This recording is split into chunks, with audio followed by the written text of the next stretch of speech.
안녕하세요. 윤부동산입니다.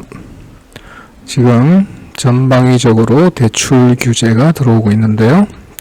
대출 규제가 들어옴으로써 어떤 일들이 생기고 있는지 그 역효과를 한번 보도록 하겠습니다. 자, 수백대 1 아파트 당첨됐지만 중도금 대출 막혀 무더기로 포기를 한다. 그렇죠. 분양가 9억이 넘어가면 중도금 대출을 안 해주게 되고요. 그리고 그렇게 되면 이 포기하시는 분들은 계약금 10%에 대해서 환수를 받을 수 있느냐, 법적으로 부동산 계약이기 때문에 환수를 받지 못하게 됩니다. 중도금 대출이 안 나와서 계약금을 떼이는 이런 국민들이 많아지게 되는 거죠. 자, 정부 가계대출 조이기에 서민들 이사철의 패닉 실현 현실화됐다. 자, 지금 이사철인데 이사를 하지 못합니다. 그래서 전세 가격이 상승하지 않는 것처럼 착시를 보여줄 것 같습니다. 자, 성남 한 단지에선 대출해줄 은행을 못 구해서 당첨자 40%가 계약을 포기했다. 전셋집도 계약금 수천만원 날릴 판이다.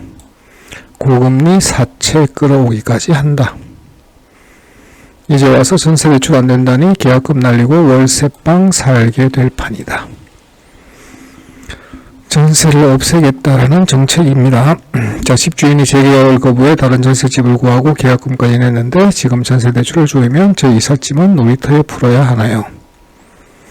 자, 지난 5일 청와대 국민청원 게시판에 전세대출 규제 제발 생각해주세요 라는 제목의 글이 올라왔다. 국민청원 이거 왜 하는지 전 모르겠습니다. 자, 전세값 폭등으로 이자가 늘어난 것만 해도 힘든데 갑작스러운 규제 때문에 계약금까지 날리고 월세방에 살게 생겼다고 하소연한다. 자, 이전보다 2억 원이나 오른 전세값을 전세집을 새로 계약했는데 대출 이자를 못 받게 돼 미리 낸 수천만 원의 계약금까지 날릴 처지라는 내용이다. 자, 금융당국의 가계대출 규제 강화로 주택 실수요자들이 패닉에 빠졌다.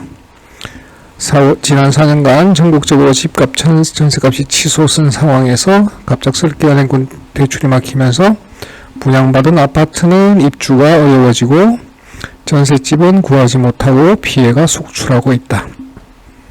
온라인 커뮤니티나 청와대 게시판 등에서 대출을 못 받아 새 아파트 입주나 청약 당첨을 포기하는 사람들, 전세 계약이 어그러지거나 사채까지 융통하는 등의 사례가 넘쳐난다. 그래서 사채를 쓰라고 20개의 우수 대부업체도 알려줬죠. 그리고 하나은행에서는 러시안 캐시에 500억을 대출까지 해줬잖아요. 국민들은 그렇게 쓰라고 하나 봅니다.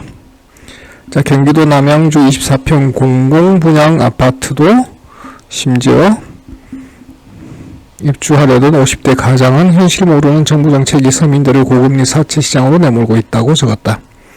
공공분양 아파트도 지금 대출이 안 나오는 상황이 됐죠. 자, 정부는 실수요자 대출도 줄여야 한다며 추가 규제를 예고하고 있다. 많은 분들이 고승범이 금융위원장이 됐을 때 예상하셨어야 됩니다. 고승범은 금융위원 중에서 가장 강력한 매파입니다. 금융규제에 엄청나게 소신 있는 사람인데 이 사람이 금융위원장이 됐는데 대출이 풀릴 거라고 생각하시면 안 되는 거죠. 지금 가계부채 증가의 대부분이 실수요자 대출이라면 가능한 한 상환 능력 내 범위에서 종합적으로 관리되어야 한다고 말했다. 상환 능력 내 범위, 이건 대출을 실행하는 은행에서 판단할 문제거든요. 근데 금융위에서 은행 자체를 조여버리죠. 지금 은행은 가계대출에서 받아야 될 예대 마진을 어디로 돌리고 있냐면 기업으로 돌리고 있습니다. 그래서 기업 쪽에 영업을 엄청 하고 있답니다. 한 시중은행 부동산 전문가는 부동산 투기와 관련 없는 1주택자나 전세 수요자에 대한 1금융권 대출을 틀어막으면 결국 피해는 서민들에게 돌아갈 뿐이다 라고 말했다. 당연한 건데 이걸 모르는지 모르겠습니다. 자, 2010년 말 가밀지구 사전청약에 당첨돼 11년을 기다렸는데 갑자기 대출이 막혀 입주를 못할 지경이라고 했다. 지금 사전청약 받고 있는데 이분도 사전청약입니다. 11년 만에 입주를 하려고 하는데 못 들어간다는 얘기죠. 가을 이사철 대출 규제에 서민들은 경악한다. 그래서 수백 대 1의 경쟁률을 뚫고 청약에 당첨되고도 대출 규제로 계약을 포기하는 사람이 많다. 판교 SK뷰 테라스가 얼마 전에 117명이 포기를 해서 무순위 다시 했는데 그때도 343대 1의 경쟁률이 나왔잖아요. 즉 현금 조달, 이게 10억대인데 현금 조달 능력이 있는 사람만 집을 구매할 수 있다는 얘기가 됩니다.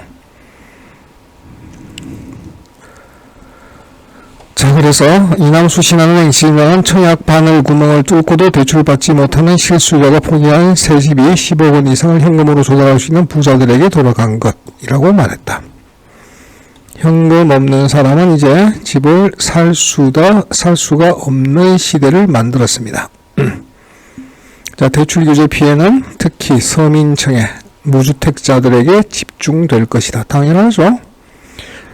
어차피 지금 9억 이상은 LTV 20%, 15억 이상은 LTV 0입니다. 대출이 15억 이상은 아예 안 나옵니다.